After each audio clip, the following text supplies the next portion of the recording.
मी doctor Ayman Qadri हॉस्पिटलमध्ये consultant gynaecologist आणि sonologist आहे। येथे सगळे प्रकारचे स्त्रीरोग निदान होतात। आज़ादी बचाओ न्यूज़ चैनल में सभी दर्शकों का स्वागत है। बिना परमिशन शराब पिलाने वाले ढाबों पर छापेमारी। दरअसल सोलापुर राज्य उत्पादन शुल्क मार्शिरस विभाग की ओर से बीते 14 दिसंबर 2023 की रात सोलापुर मंगलवेढ़ा रास्ते के जय भवानी ढाबा होटल भैरवनाथ पर छापा मारा गया, जहां से 2 होटल मालिक और 9 शराबियों को पकड़ कोर्ट के सामने पेश किया गया। इसकी अधिक जानकारी सोलापुर राज्य उत्पादन शुल्क विभाग के अधिकारी ने दी है।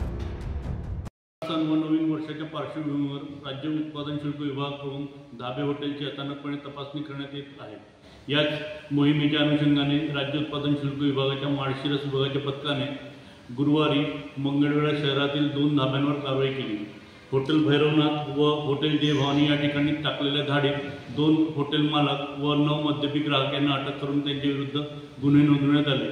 त्यांना आज माननीय प्रथम वर्ग न्यायदंडाधिकारी मंगळवेढा यांचे न्यायालयात हजर केले असता हॉटेल मालकांना प्रत्येकी 25,000 रुपये व मद्यपी ग्राहकांना 500 रुपये दंड ठोठावण्यात आला।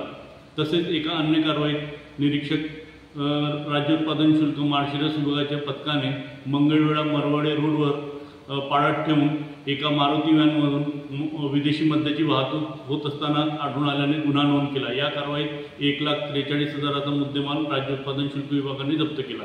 ही कारवाई निरीक्षक संदीप कदम, दुय्यम निरीक्षक कैलास छत्रे, राजेंद्र वाकडे, सहायक दुय्यम निरीक्षक आवेश शेख, जवान तानाजी काळे, तानाजी जाधव, गजानन जाधव व वाहन चालक मारुती जडगे यांच्या पथकाने पार पाडले।